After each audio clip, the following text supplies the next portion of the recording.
করি খুব ভালো আছো, আমিও খুব ভালো আছি। আজকে সন্ধ্যের একটা টিফিন নিয়ে হাজির হয়েছি তোমাদের সামনে। দেখো কি কি নিয়েছি, আমি কি বানাবো। আলুটাকে দেখো ঘষে ভালো করে জল ঝরিয়ে রেখে দিয়েছি। আর নিয়েছি বেসন, আর নিয়েছি চালের গুঁড়ো। চালের গুঁড়ো দিয়ে করলে বেশ ক্রিস্পি হবে খেতে। আর নিয়েছি চিকেন। দেখো চিকেনটা কিন্তু আমি কিমা করতে পারতাম, কিন্তু একটু বড় বড় রেখেছি যাতে মুখে পড়লে ভালো লাগে। লবণ, একটু চিনি, গোলমরিচের গুঁড়ো, লঙ্কার গুঁড়ো, জিরের গুঁড়ো, হলুদের গুঁড়ো, ক্যাপসিকাম কুচি, একটু ধনে পাতা, পেঁয়াজ কুচি, লঙ্কা কুচি। এবার কি করব দেখো। তেল তো আছেই, দেখো এগুলো সব মেখে নেবো এক এক করে।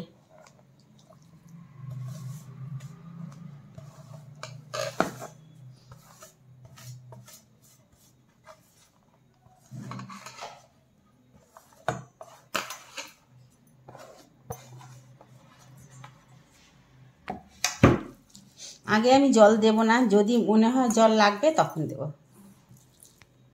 দেখো তেলটা গরম হয়ে গেছে, আমার মাখাও হয়ে গেছে। এবার আমি একটু একটু করে ছাড়বো।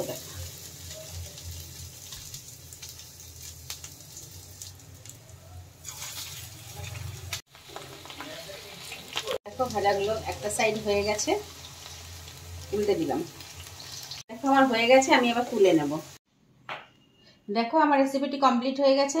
তোমরা এরকম বাড়িতে বানিয়ে খেয়ে দেখো কিরকম লাগে। সন্ধেবেলা টিফিনে খুব সুন্দর হবে, খেয়ে দেখো কিরকম লাগে।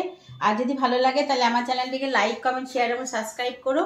আর বলো যে কমেন্টে জানাবে যাতে এরকম ধরনের দেখতে চাও, আমি আরো অনেক এরকম ধরনের রেসিপি তোমাদের সামনে নিয়ে হাজির হব। ততক্ষণ তোমরা সুস্থ থেকো, ভালো থেকো, টাটা।